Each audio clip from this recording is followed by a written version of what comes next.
Assalamualaikum warahmatullahi wabarakatuh. Akkam nagaa fayyaa jirtanii an nagaa fayyaan isiniif qabaa hordoftoota badhaasa entertainment idduma isin jirtanitti nageenya keenyaa fi kabajaan tajaajilan jaallattan onneerraa mukkuttu idduma isin jirtanii qilleensarra dhiwdee isin biraa dhaquun isin jira araaf akkuma dureenya akkuma beektan gaafii adda addaan hedduutti gammadanii ittiin boortan akkamitti bashannantan jechuun yeroo bashannanaa tan qabdan isin laatanii dabarsan jechuudha. Tanaan isiniif qabaa jechuudha. Kanaaf hordoftoota akkasumatti warreen yuutubaroota baay'ee kan qabnu kun akkuma beekamu isaan kana yeroo kana beekuun ooltanii aartifanii shawuu jechuudha. Kanarratti gaafii addaa kan gaafatu jira. Kanaaf gaafii ati gaafattu maal jettanii gaafii yookaan isinitti ta'u malaa isin yaachisu malaa jechuudha. Kanaaf gaafii nan gaafatu deemu gaafii ulfaattu siifii gaafii hedduu akkaan isin gammachiisu akkasumatti akkaan itti goortan jechuudha. Kanaaf gaafiin kun kammi kan jettaniif mee aartistoota Oromoo akkuma dhiyootana baay'ee aartistoota irraa haasa'u jira jechuudha. Kanaaf aartistoota dhiyootanaa kan irraa haasa'u jiru jechuudha. Aartistoota baay'eedha. Kanaaf isaan keessa amma waan hamma haasa'uu barbaachisu irraa nu barbaachisu haasa'uun jira jechuudha. Hamma afeerratti haasa'uu irraa qabna jechuudha. Kanaaf wanni arra gaafichi deemu mee hawwii fuudhuu kan qabdan kanaaf jechuun hawwii fuudhuu kan qabdan silaa aartistoota Oromoo keessa nama tokko fuudhaa isin jedhanii kanaaf kunoo akkuma beekamu aartifanii shawuu yookaan badhaasaa Jamaal kan jedhamu erga salaamtaa isin gaafateen booda gama qophii keenyatti kan dabarru ta'a. Amma xumura qophii keenyatti nu faana tura. Laayikii sabiskiraayib godhuu hin dagatinaa. Viidiyoo kana erga daawwattee eeggattan osoo gama viidiyoo guutuutti dabarin laayikiidhaan jalqabuu qabdan isin jaa asumaan gama aartifanii shawuu isin dabarsa.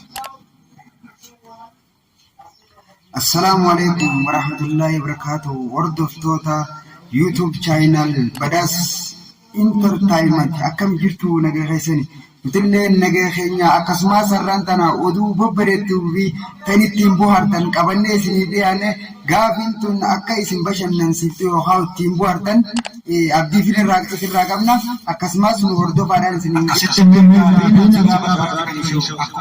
beekamtoota keessatti meeshaa aartistoota Oromoo keessa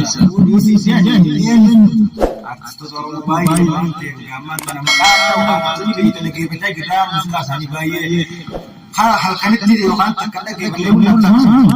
Kanaaf meeshaan Tanisla fuudhu dhiirota mana akkasumas awa anaan kan fuudhu sila gargaru gosa fuudha yeroo baay'ee irratti taasee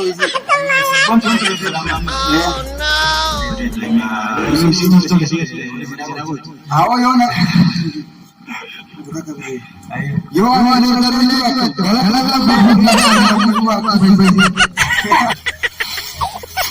akkasumas keessummaa keenya akkasumas keessummaa keenya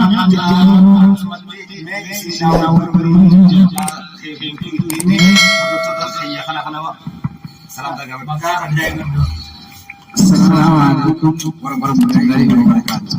Dhaggeeffattoota YouTube chaanalii keenya badhaasa entertainment duraan saamtaa isin gaafachaa share like subscribe achitti marfamee gaafii ajaa'ibaa ta'e gara gabbatu chaanalii namni biraa nama keenya jira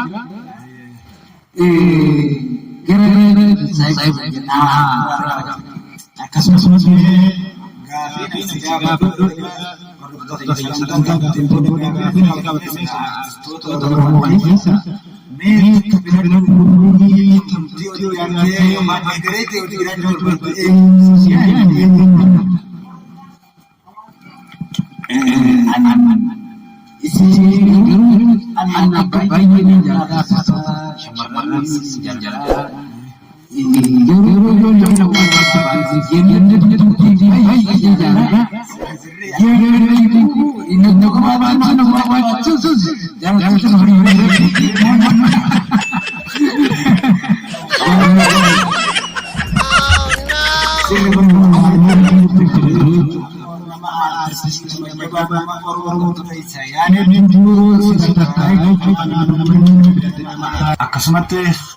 akkasumas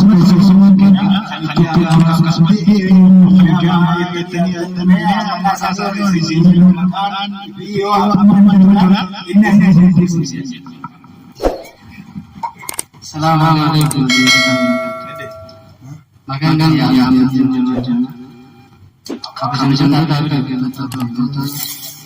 YouTube channel Badas Entertainment.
Assalamualaikum warahmatullahi wabarakatuh. Assalamualaikum warahmatullahi wabarakatuh.